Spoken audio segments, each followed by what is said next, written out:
ফারহানা আপা, তিনি এমপি, তিনি একটা কথা, বেফাস একটা কথা বললেন। তিনি বললেন ডানপন্থীর উত্থান যদি হইতো, এটা যদি আমরা জানতাম যে এই 24 জুলাই আন্দোলনে ডানপন্থীর উত্থান হবে, তাইলে আমরা 24 আন্দোলন করতাম না, আমরা রাস্তায় নামতাম না।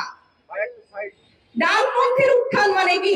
এই গত 15 বছর আওয়ামী লীগ সরকার যেইভাবে করে এই আমার দাড়ি টুপিওয়ালা ভাইদের, এই কওমি মাদ্রাসার ভাইদের বা মাদ্রাসার পড়ার ভাইদের, তাদের যেভাবে করে রাজনৈতিক ভাবে হত্যাযোগ্য করে তুলছে, এই 15 বছর যে দমন পীড়ন চালিয়েছে, সেই দমন পীড়নের রাজনীতি কি আবার তারা ফিরিয়ে আনতে চায়? এটা আমাদের প্রশ্ন। তারা কি চায় যে এই যে জুজুর ভয়, জঙ্গির ভয়, এই ভয় দেখায় কি আবার আমাদের বিভক্ত করতে চায় কিনা, এটা আমাদের প্রশ্ন। সুতরাং আপনারা যখন এই ডানপন্থীর উত্থানের কথা বলেন, যখন এই জঙ্গিবাদের কথা বলেন, তখন আমাদের হাসিনার কথা মনে হয়।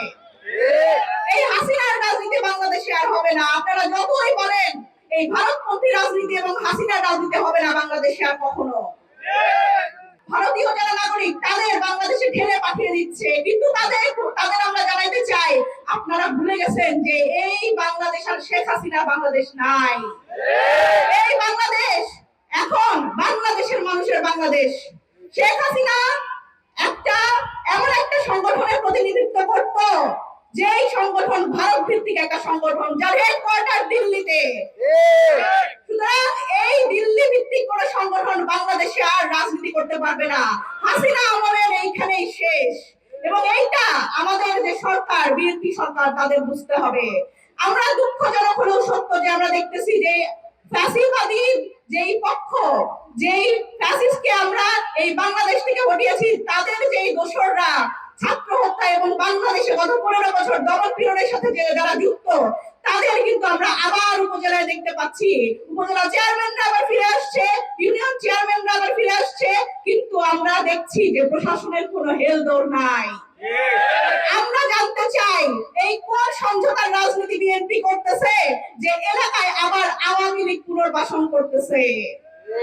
আমাদের যারা জুলাই আন্দোলনে আমাদের যে ভাইরা লড়াই করেছে, যারা শহীদ হয়েছে, যারা আহত হয়েছে, তারা আবার সেই সংখ্যার মধ্যে পড়ে গেছে। সুতরাং আমাদের যারা প্রশাসন, পুলিশের ভাইরা আছেন, তাদের আমরা অনুরোধ জানাতে চাই, সেটা হচ্ছে আপনারা পেশাদারিত্ব বজায় রাখেন, আপনারা কোনো নেগোসিয়েশনে যাবেন না। আমরা বিশ্বাস করতে চাই আমাদের পুলিশ ভাইরা 5 আগস্টের আগে যেরকম সরকারের দাবিদারি করতে হয়েছে, ছাত্রদের উপর গুলি করতে হয়েছে, সেই বাংলাদেশ তারাও আর চায় না। তারাও চায় না আমাদের সাধারণ মানুষের সাথে দূরত্ব সৃষ্টি করতে। সুতরাং আপনাদের বলি, আপনারা মানবিক পুলিশ হন, আপনারা মানবিক প্রশাসন হন, আপনারা জনগণের বন্ধু হন। আমরা মনে করি 5 আগস্ট পরবর্তী প্রশাসন পুলিশ, জনগণের প্রশাসন পুলিশ। সুতরাং আমরা নিজেদের মধ্যে আর বিভক্তি চাই না।